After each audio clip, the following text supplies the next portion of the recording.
আসসালামু আলাইকুম। সামনে রোজার ঈদ অ্যান্ড হচ্ছে যে রোজা। সো অনেকেই চিন্তা করতেছেন ই-কমার্স বিজনেস করবেন বা আপনাদেরকে অনেকেই বলতেছে যে হ্যাঁ, রোজার সময় আপনি খুব ভালো সেল জেনারেট করতে পারবেন।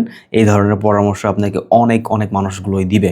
বাট কেউ আপনাকে বলবে যে তুমি খেজুর নিয়ে শুরু করতে পারো, কেউ বলবে তুমি থ্রি পিস নিয়ে শুরু করতে পারো, কেউ বলবে তুমি পাঞ্জাবি নিয়ে শুরু করতে পারো, কেউ বলবে তুমি জুয়েলারি নিয়ে শুরু করো।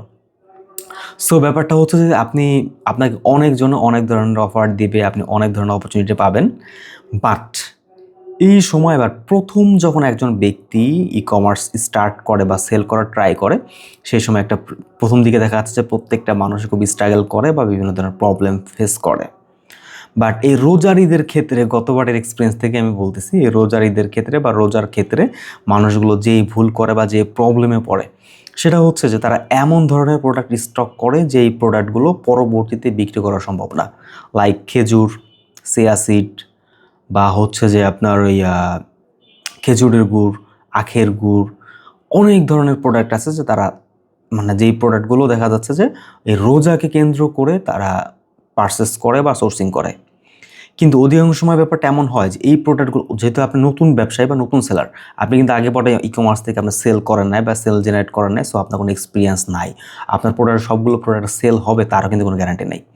সো আপনার যদি আপনি যদি এমন চিন্তা করে থাকেন যে আপনি এমন কোনো প্রোডাক্ট সোর্সিং করবেন, তাহলে আমি বলব যে এমন কোনো প্রোডাক্ট সোর্সিং করবেন যেটা হচ্ছে যে পরবর্তীতে নষ্ট হয়ে যাওয়া বা হচ্ছে যে সেল যদি করতে না পারেন তাহলে প্রোডাক্টগুলো নষ্ট হয়ে যাওয়া বা মানে এই ধরনের প্রবলেম হতে পারে। সো আমি বলব যে ভাই এই যদি ফার্স্ট টাইম ই-কমার্স ট্রাই করেন, তাহলে আমি বলব যে আপনি এই ধরনের প্রোডাক্ট অ্যাভয়েড করেন। আপনি এমন কোনো প্রোডাক্ট ট্রাই করেন যে প্রোডাক্টটা হচ্ছে যে আপনি ঈদের পরেও বা যেকোনো সময় আপনি প্রোডাক্টটা সেল করতে পারেন বা আপনার স্টকে থাকলে আপনার তেমন কোনো ক্ষতি হবে না।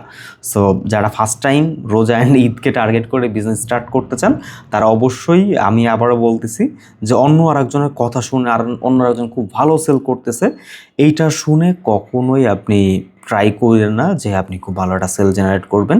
সো সবার কথা না শুনে আপনি এমন কোনো প্রোডাক্ট সোর্স করা ট্রাই করেন যে এই প্রোডাক্টটা আপনি পরবর্তীতেও সেল করতে পারবেন। ধন্যবাদ সবাইকে। আল্লাহ হাফেজ।